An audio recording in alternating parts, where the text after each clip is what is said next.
Yeah, so for my video today, I am doing a tutorial on how to properly cut a melon. This is a cantaloupe, but this would also work with a honeydew melon or any other melon that is about, pretty much perfectly round, that sort of thing. So the first thing that you want to do, well, before you wash and before you eat or cut up any fruit or vegetables, to wash it really good. But it's especially important with melons because they tend to get, I believe it's salmonella. It doesn't matter what bacteria it is that they get, but they tend to get that on the outside. So you don't want to cut the knife in through there and then contaminate your fruit. So you want to make sure that you wash it with antibacterial soap and water. So the first thing you're going to do is take a large knife and cut off one of the ends so that you have a steady base. I like to go with the fatter end just because it's easier. So I slice a thin little bit off there, discard it. And I sit it to the side, and then you can later take that if you want, and you take a melon baller and pull the rest of that out, or even just a spoon. And also, before you get set up, or before you get started, you want to put out a cutting board, get out your knife, get out everything you need so you don't have to be walking around the kitchen and washing your hands over and over again. I've got a Tupperware here that I'm going to put the cantaloupe chunks in, and I've got also a discard bowl so I don't have to keep running to the trash can or contaminate my hands by accident. So now that I've got my melon steady, then I can go ahead and I shave off the top. Should probably go in the other direction since I'm right-handed. And if any of you are watching this and you're like, wow, you look like you're going to cut yourself, you're making me really nervous, that sort of thing. My husband says it every time he sees me using a knife. I'm not sure if I'm doing it safely, really, if my technique is safe, but I mean, I haven't been cut yet, so I think it's fine. So a lot of people really hate cutting up fruit, but I actually like it. I'm also one of those people who loves cleaning my makeup brushes. Like, I just think it's a nice thing to just kind of tune things out and, just think about the task at hand. I like doing stuff like that, like kind of sounds bad, but just kind of mindless work. So now that you, like I said, you have a steady base and you've shaved off the top, you're just going to go around the top where you see the little green edges and you just shave all the way down to the bottom and discard. So here I'll show you this. There's little slivers here of green. That's okay, I just go back and get them. I mean, you really don't have to, but I do because my kids have like a million questions about why there's green inside of the melon. So now my kids really, really love cantaloupe. They go through it really fast. The reason I learned how to start cutting my own melon is because I was getting it like prepackaged at Walmart, grocery stores, and stuff like that. And then I found out that it's like 5 times more expensive than it is to just get a cantaloupe and to cut it yourself. And that goes for pineapples as well, or any other fruits that are prepared. Anytime that you're paying for anytime that it's like prepackaged like that, you're paying for the preparation. So, if you can skip that, that will save you some money, especially if your kids go through fruit like maniacs like mine do. So, saves us money. And there's so many things that you can do with fruit too. I don't really like to buy drinks. Like the kids, I keep trying to get them to just drink water for the most part. And I don't know, I can't get them, they act like I'm torturing them. So, rather than buying them juice, I'd rather make them aqua fresca. So I have, a juicer here. I'll do a video on that too. Juicing the fruits and stuff like that, and just add some honey to sweeten it up. Those are like the most simple aqua frescas. And there's some other ones that have like, you combine certain fruits and, maybe you can add other ingredients like chamoy, for example. Like my husband and I love mangonadas, which is mango, chamoy, chili powder. I don't really need the chili powder, but my husband, like, true to his Mexican roots, needs to have the chili powder in there for some reason. But yeah, they are really delicious. And it's crazy because you would never think that something that's spicy, that fruit and spicy would go together and that it would be refreshing in the summertime, but it really is.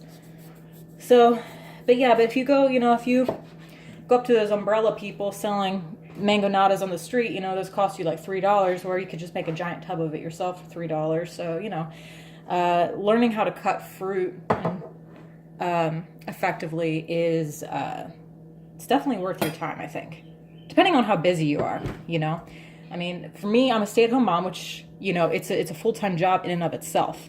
but you know, I feel that I have more time on my hands than moms who work outside the home, because a lot of the time, especially if they're single moms, then, you know, they oftentimes, you know, end up doing the cooking and the cleaning and that sort of thing, and that's not fair at all, but society still has a ways to go, you know? So that's just the reality for a lot of mothers. But anyway, I feel like I have more time than most mothers do, and I'm blessed for that. But if I can find these hacks and everything to make my life simpler, then that's great. But I do also understand that sometimes it's just better to just pay the extra money, you know, if it makes things a little more convenient to you. I can totally understand, you know, you don't want to work all day, then come home and then have to do all the stuff that I normally do during the day. And then, you know, you have to cut up a melon at the end of the day. I mean, you don't want to do that. I understand. Okay, so I got all of the rind off. It smells delicious. Okay, so then from there, what I do is I cut it right down the center. And then cantaloupe is one of my favorite things to cut because it cuts so easily. And you open it up, and it's got this lovely opening here with all the seeds. So then I'm going to put my knife down, give that a break real quick. And I'm going to grab a spoon, which I forgot to do, so I'll be right back.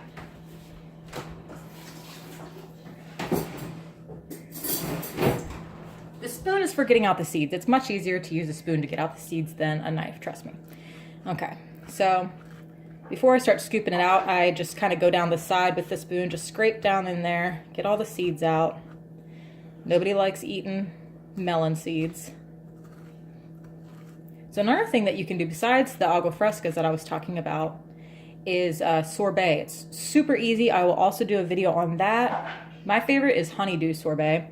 It's basically just, you know, the fruit, blend it up. I put it in the food processor. So I'm just going to throw this right into the little garbage pot I set up here. And then you just add honey and water, just blend it. I put it usually in this thing right here, or one like it. Put it in the refrigerator, let it set, and then you can just scoop it out with an ice cream scoop. And you know, that's why I don't really buy my kids popsicles. I do that instead. Occasionally they'll see something at the grocery store that they just get so excited about that I'm like, okay, we'll try it out, but it's not going to be a habit. You know, I can make sorbet at home, or I can make popsicles or whatever else. Okay, so another reason why you don't want to just take your stuff to the trash over and over again, and you want to have like a garbage bowl up here, is because it's easier to just kind of hover the stuff, you know, your fruit over it to dump stuff out, and you know that you're not contaminating your fruit with whatever else you had thrown into the garbage earlier. So, you know, it's very important. Safety first. It's getting kind of scary. Well, I guess it's always been this way, but you never know what they're going to recall, what lettuce or fruits they're going to recall. But I mean, you know, like I said, you never know ahead of time, so there's nothing can be done about it. Just eat healthy, live your life, and cross your fingers, I guess. Okay, I'm just going to set that aside there. Later, I'll come back through, after I chop these all up and put them in here, then I'll come back and I'll go through the skins and I'll scrape out, if there's a lot on the skins, then I'll go through and do that. So, all right, flip these over then. And I only want to do one at a time. So, because that's just because of how small my board is. But if you have a large one, then you can fit them both on here. I just noticed that got a little bit of rind on here. So, you know, not a big deal. Just shave that off. You have so many opportunities to do that. So I take this, I just kind of put it on top of the refuse pile there. And do these one at a time so I have plenty of room to move. So I do like I would say about 1-inch segments starting from the top. And I really don't, I kind of do like, I start from the top and then I just guide it down. So it's just like one swift motion down. Okay, so we got one slice, same on the other side. Just rock it down, about 1.5 inches, or 1 inch apart.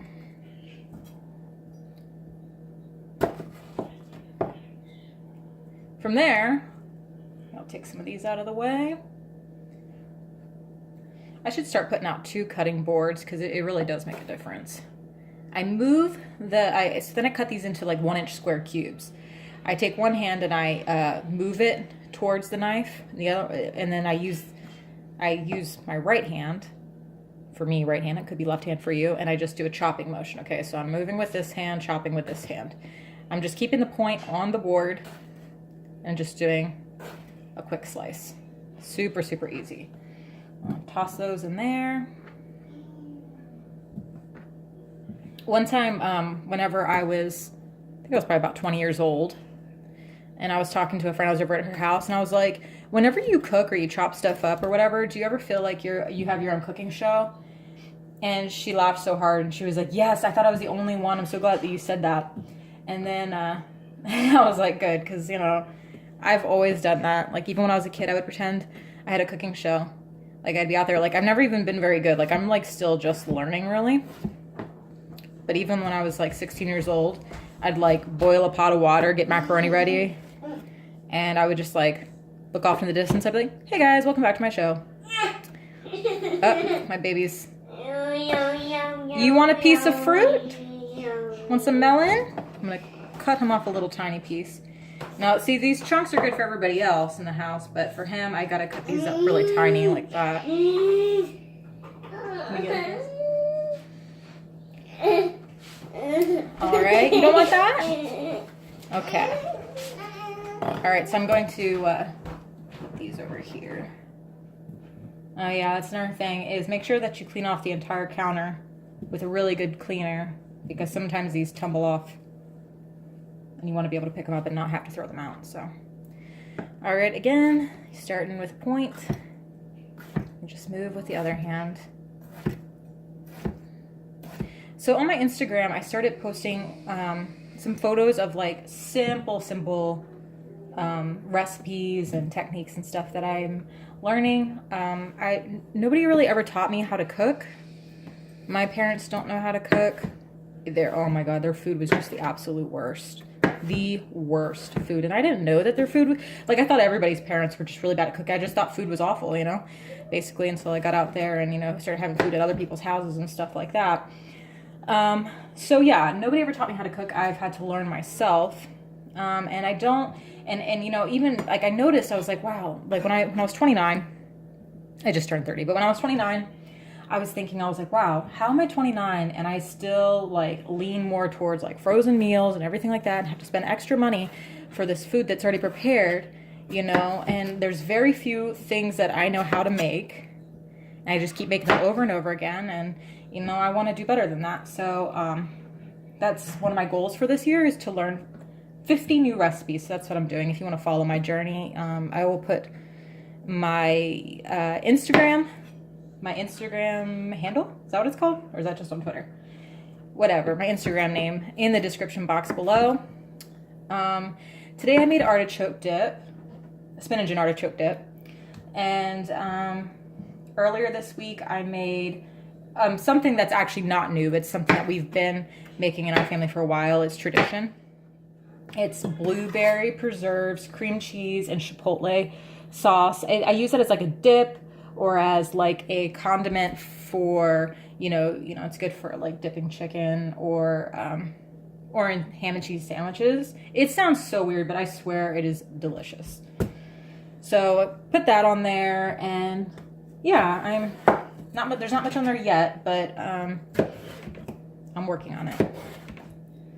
So like I said, you know, I'm kind of steering this channel more in the direction of, you know, home stuff, parenting stuff, you know, because I feel like I know what I'm doing at this point, you know.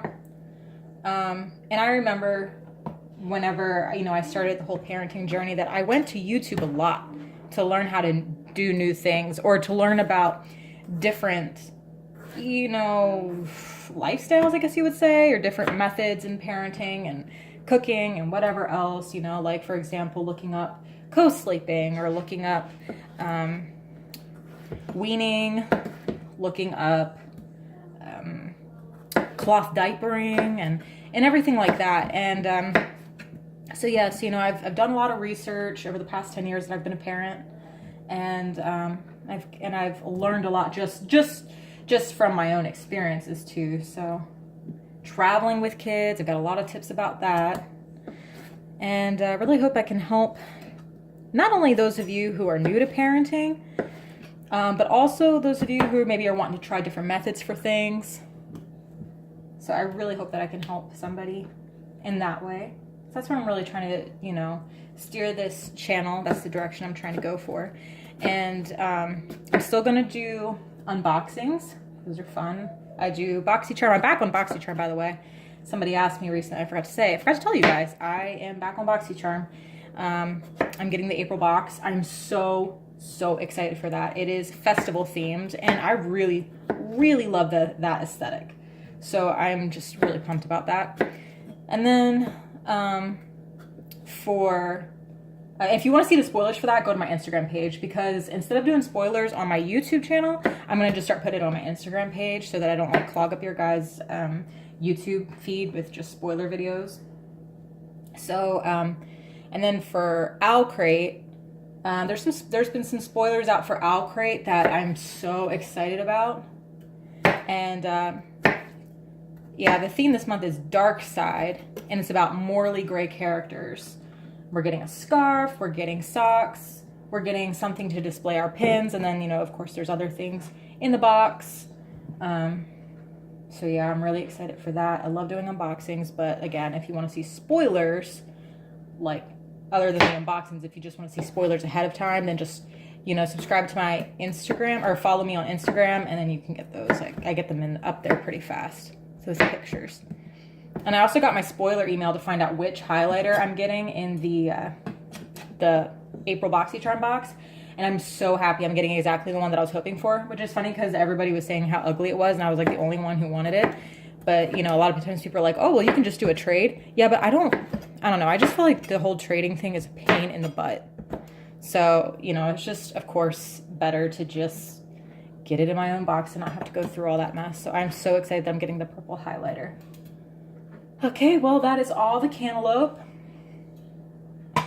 You know, I don't think there was like really enough to really worth going through there and scraping it all out. As you can see, it overflows a little bit, and I don't want to crush it down to put the lid on top. So I just usually just make a bowl, put it out for everybody, and put the lid on, you know, so that it'll fit. And yeah, so if you want to see more videos like this, let me know in the comments, and I will see you in the next one. Thanks so much for watching. Bye.